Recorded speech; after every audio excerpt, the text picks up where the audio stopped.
नमस्कार, मी वर्षा नलावडे,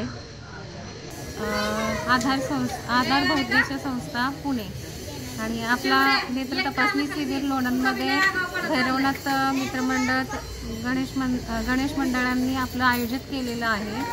तर लोकांचा म्हणजे स्त्री वर्ग आणि पुरुष वर्ग आणि लहान मुलं यांचा सगळ्यांचा समावेश झालेला आहे आपल्या शिबिरामध्ये।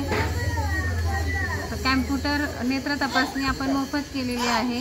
चष्मा ज्यांना लागतो आहे त्यांनाच आपण अल्प दरामध्ये चष्मेही दिलेले आहे। मोतीबिंदू ऑपरेशन आपण फलटण लायन्स क्लब हॉस्पिटलला मोफत केलं जाणार आहे। तरुण मंडळामध्ये शेळके गल्लीमध्ये भरभरून प्रतिसाद मिळालेला आहे लोकांचा। आज बाजार दिवस असल्यामुळे बाहेरगावच्या लोकांनाही या शिबिराचा लाभ घेता आला आहे। तरी हे शिबिर आपलं 4-5 वाजेपर्यंत संपन्न होईल।